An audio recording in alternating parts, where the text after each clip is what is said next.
my topic is people in the US are the happiest in the world. So, what do you think about when you hear US, technology, a whole new world taking place? Like a whole new life. That's probably the reason why all of our parents or grandparents immigrated here. Well, I'm here to tell you that that whole new world and a dazzling life is not really true. Because the people in the United States of America are the happiest in the world due to a rise in mental illness and injustices. Now, you heard me right when I was saying that there's a lot of mental health issues.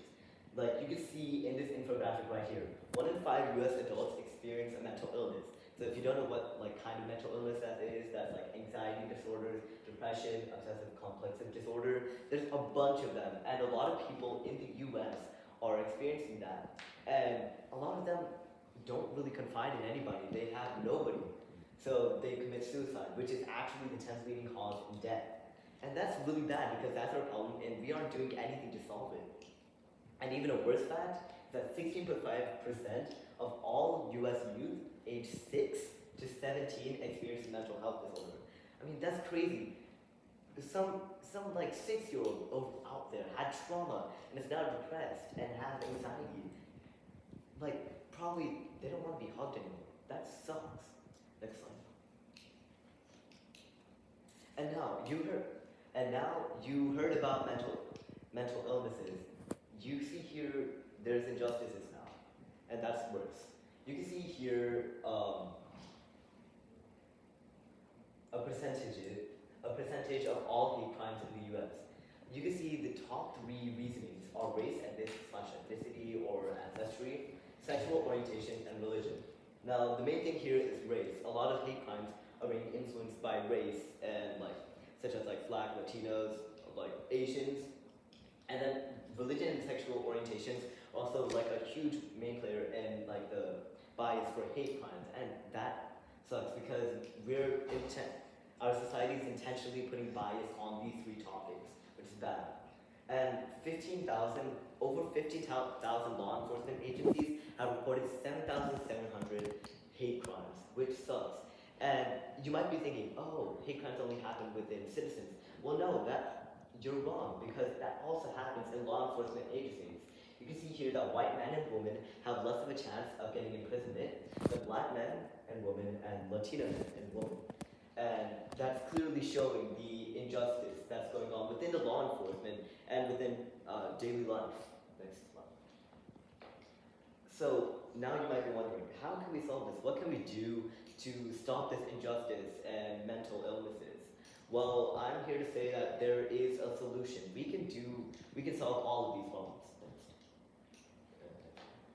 So here for mental illnesses, basically a lot of people who have mental illnesses, they need somebody to confide in. They need somebody to talk to, like a school counselor, therapist. That's why there are all these alliances and organizations made for mental illnesses all over the US to help stop children and adults from having mental illnesses. You can donate to all of these. And also there is another solution. In Oregon recently, there was a group of people who passed a law where students and college students could take mental health days, where they could take a break from anything. And honestly, I think that's a really great idea because a day off from work and stress, all of that could be really helpful to the brain. I can tell from personal experience that having a day off from school and also a bunch of classes really helped my mind. Next slide. Now, stopping injustice, that's much harder thing to do because injustice is rooted in the society that we live in. It's rooted in our history because, as you know, the US has a pretty racist history. So how can we stop this? Well, we can create public awareness, as this photo shows right here. This is a peaceful protest.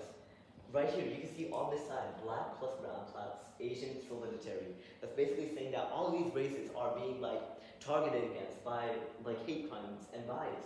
And basically, it's creating awareness that these races are getting hated on, and that kind of sucks. So I think public awareness is one of the number 1 ways that we can stop this. And our second reasoning can be peaceful ways of ending the conflict. Now, we don't have to do big riots to stop people from hating on singular races.